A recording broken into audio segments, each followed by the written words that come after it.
ఘాట్ ద్వారా వారు మా ఆదిలాబాద్ వచ్చినప్పుడు ఓ చిన్నపిల్లని తీసుకొచ్చారు. మీరు తీసుకొచ్చింది గోండ్ల పిల్లనండి. అయితే వాళ్ళకి ఏమైనా 2 కొమ్ములు ఉంటాయా? ఒక కాపరుంటాడు.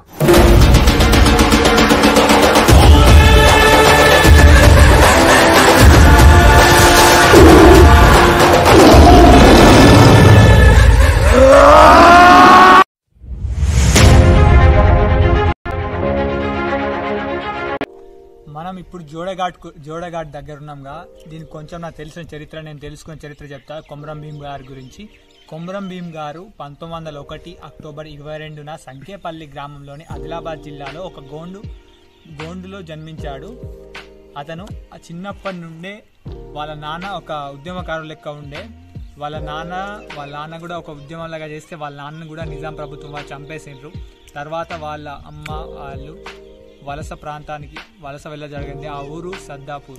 అక్కడ కూడా ఎక్కడైనా గోండు ప్రజలు అంటే వాళ్ళు నిజాం ప్రభుత్వం వాళ్ళు తక్కువ చేసి మాట్లాడేవారు, వాళ్ళని హింసించేవారు. గోండు వాళ్ళు అడవిలో ఉంటారు కాబట్టి వాళ్ళు ఏం చేసినా కానీ నిజాం ప్రభుత్వానికి పన్ను కట్టాలి, లేకుంటే పన్నులు కట్టకుంటే హింసించేవారు, శిక్షలు విధించేవారు. ఇట్లా చాలా రకాలుగా చేసేవారు.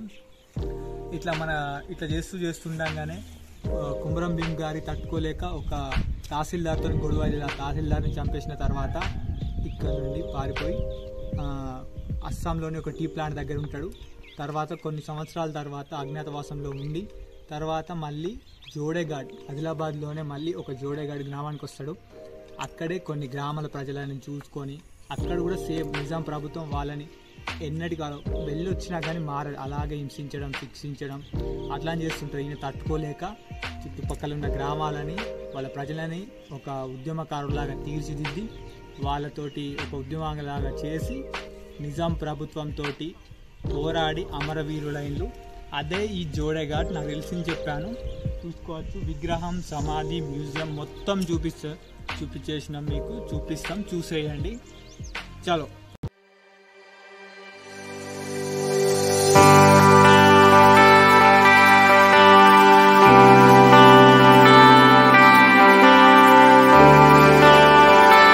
నమస్కారం people, welcome back to my channel. ఈ వీడియోలో ఏంటంటే మనం ఎక్కడున్నామంటే జోడేఘాట్, కుమ్రం భీం గారి సమాధి మరియు విగ్రహం, మ్యూజియం ఉంది. కుమ్రం భీం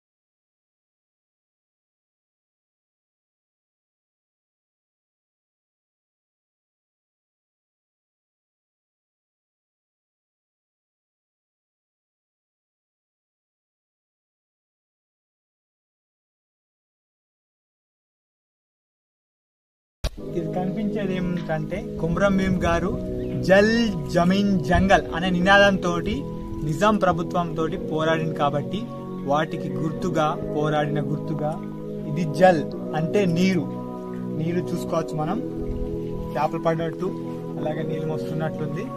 నెక్స్ట్ ఇంకోటిది జంగల్ అంటే అడవి. జంగల్ నినాదంతో పోరాడి కాబట్టి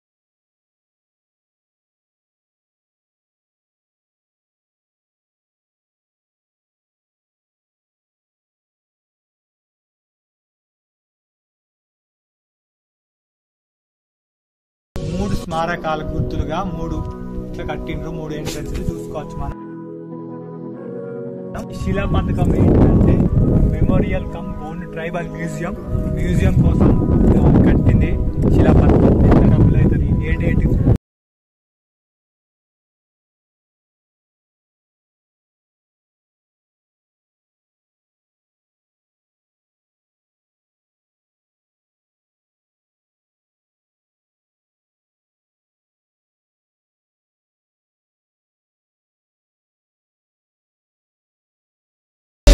మనం చూసుకోవచ్చు. జనవరి 7న RRR మూవీ RRR, అందులో ఒక మహావీరుడు గోండు బెబ్బులి అయిన కుమ్రం భీం గారి గురించి మన SS రాజమౌళి గారు మూవీ కూడా ఇస్తున్నారు. అదే ఇప్పుడు మనం అక్కడే ప్లేస్ లో ఉన్నాం. ఇదే ఆయన విగ్రహం మరియు మరణించిన చోటు. మనం ఇప్పుడు ఎక్కడున్నామంటే కుమ్రం భీం గారి సమాధి కాడున్నాం. ఇదే కుమ్రం భీం గారి సమాధి. అమరవీరుడు కుమ్రం భీం గారి సమాధి. మరణం 1/9/1940లో కుమ్రం భీం గారు చనిపోయారు. పక్కనే ఇక్కడ విగ్రహం ఉంటుంది. ఈయన్ని ఎక్కడ చంపారంటే కనిపిస్తుందిగా ఆ మౌంటైన్ అంత కాడ నిజాం ప్రభుత్వంలోని అధికారులు కాల్చి చంపారంట. అయితే వీళ్ళ ఆచారం ప్రకారం ఎక్కడ చనిపోతే అక్కడే పూడ్చాలనేది ఒకటి ఉండే అంట. నాకు తెలిసినంత వరకు అది చెప్తున్నా. ఇక్కడ చనిపోయారంట, ఇక్కడే పూడ్చాలంట. అది దానికి గుర్తుగానే ఇక్కడ ఒక విగ్రహ ప్రతిష్ఠ చేశారు. అండ్ ఇక్కడ దీన్ని ఎవరు ప్రారంభికులు చేశారంటే మన ముఖ్యమంత్రి అయిన కేసీఆర్ గారు చేశారు. 16/10/2016లో చూసుకోవచ్చు. మనకు కనిపించే ఈ జెండాలు ఏంటంటే కుమ్రం భీం గారితో ఇంకా వేరే వేరే వాళ్ళు కలిసి వాళ్ళ జాతులలో గోండులాగా వేరే వారు ఉంటారుగా, వాళ్ళు కలిసి పోరాడిన ఒక్కొక్క వారికి ఒక్కొక్క గుర్తుగా వాళ్ళు పోరాడిన జెండాలుగా ఇక్కడ పెట్టి మొక్కుతారంట. ప్రతి దసరాకు చాలా గ్రాండ్గా జరుగుతారంట. మనం ఇప్పుడు చూస్తున్నదే జోడేఘాట్ గ్రామం. 50 కుటుంబాలు తప్ప ఇంకా ఎక్కువ అయితే లేవు, దాదాపుగా చూసుకోవచ్చు. జోడేఘాట్ గ్రామం మరియు కుమ్రం భీం గారి సమాధి, విగ్రహం, సంగ్రహాలయం, మ్యూజియం ఇవన్నీ ఎక్కడున్నాయంటే చుట్టూ కొండలుంటాయి మధ్యలో. అంటే చుట్టూ కొండల మధ్యలో ఒక ఊరు జోడేఘాట్. అది ఎట్లా రావాలంటే ఆసిఫాబాద్ నుండి పుట్నూరు వెళ్లే రూట్ లో లెఫ్ట్ సైడ్ ఒక బోర్డు కనిపిస్తుంది పెద్దగా, కెరిమేరికి ముందు. అక్కడ నుండి 22 కిలోమీటర్స్ ఘాట్ రోడ్ లో నుంచి వచ్చినాం అనుకోండి, మనకు ఎగ్జాక్ట్ గా ఇక్కడే బరబ్బర్ వస్తాం మనం. ఇక్కడికి వస్తే మాత్రం చాలా అంటే చాలా బాగుంటది, సూపర్ ఉంటది. ఇప్పుడు మనం వెళ్ళేది మ్యూజియం కు. అక్కడే ఆ కాలంలో వాడిన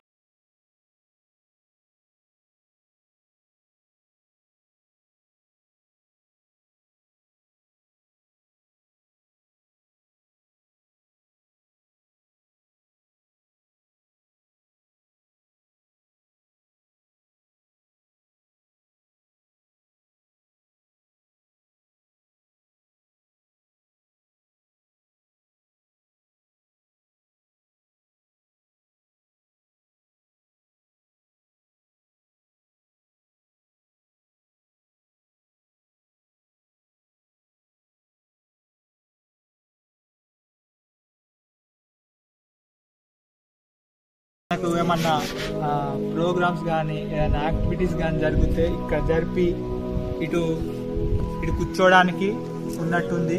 కానీ ఇక్కడ ఏం జరుగుతలేదు నాకు తెలిసినంత వరకు. కానీ చూడడానికి మాత్రం చాలా అద్భుతంగా ఉన్నది, చూసుకోవచ్చు. చిన్న చిన్న వాటితోని చిన్న చిన్న టైల్స్ తోటి చాలా బాగా అంటే చాలా ఒక సూపర్ గా డిజైన్ చేసినది. కొన్ని చూసుకోవచ్చు. అక్కడ చెట్టు, జంతువులు, అక్కడ వృక్షం ఉంది. ఇక్కడ కుమ్రం భీం గారి ఉంది. కుమ్రం భీం గారి నుండి చూడవచ్చు. ఇక్కడ జంగల్ జమీన్ అని రాసింది, కానీ మొత్తం పోయింది అది. ఆయన అడవితోటి ఇట్లా గ్రామం కింద చాలా బాగా అంటే చాలా బాగుంది. అక్కడ చూసుకోవచ్చు. మళ్ళీ చెట్టు, అక్కడ చిన్న వృక్షం, జంతువులన్నీ ఉన్నాయి.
రవాణాకి మరియు పంటలు పండించడానికి వాటికి ఎడ్ల గంటెలు అవన్నీ అవును అప్పటి కాలంలో ఇవి.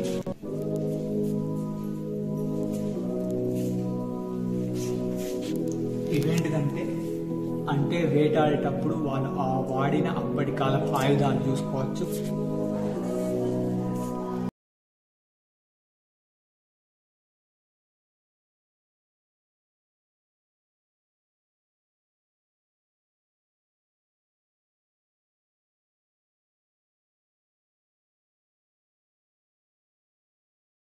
వచ్చేటప్పుడు అప్పటి వాటికి నమూనాలాగా పెట్టారు ఇది.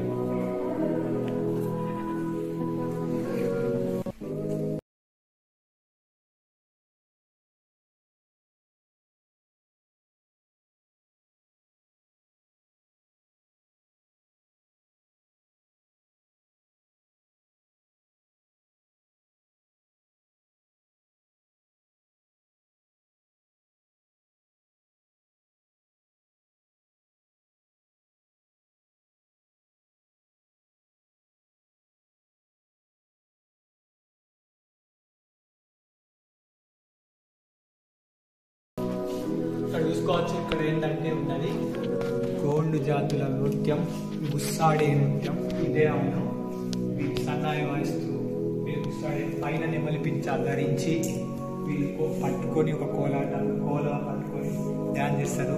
వీళ్ళ ట్రెడిషనల్ డ్యాన్స్ అన్నమాట. అదే మరి వాళ్ళ వేషధారణ చూసుకోవచ్చు అప్పటి కాలంలో ఎలా ఉండేదో. ఇప్పుడు మనం చూడడానికి మన కొరకు ఇట్లా ఏర్పాటు చేసింది ఇక్కడ జోడగాళ్ళు.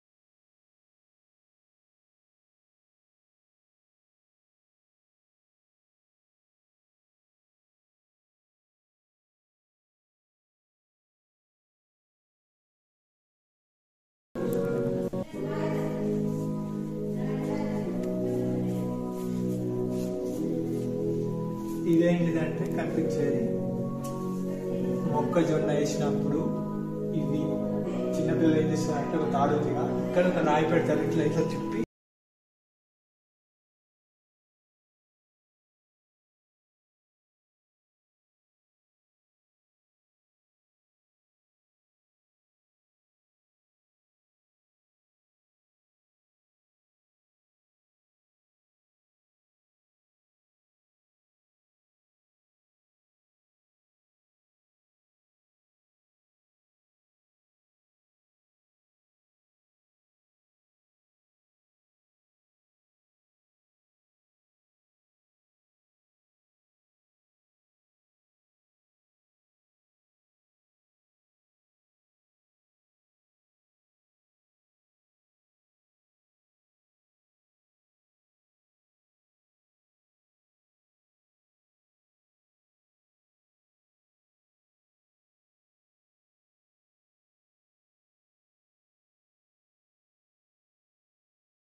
ఇదేంటంటే ఆ కాలంలో వారు పూజించిన గిరిజన దేవతల సముదాయం ఏర్పాటు చూసుకోవచ్చు.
చేతులతో నియామక పత్రం ఇస్తున్న దృశ్యం. కుమరం భీమ్ గారి మనవడు శ్రీ సోనేరావు సమక్షంలో కొట్నాయక్ జంగు. మ్యూజియం పైకి వచ్చేసినాం. మ్యూజియం పై నుండి ఇట్లుంటది చూడడానికి. అదేమో విగ్రహం సమాధి. మనం ఉన్నది మ్యూజియం. ఆ కొండనే అక్కడి కాల్చంపిల్ నిజాం ప్రభుత్వం చూసుకోవచ్చు. చుట్టూ కొండలు, మధ్యలో జోడేఘాట్ ఊరు చూసుకోవచ్చు. ఇంతటితో వీడియో కథం. మీకు ఇంకా వీడియో వస్తుంది. Please like, share, comment, subscribe.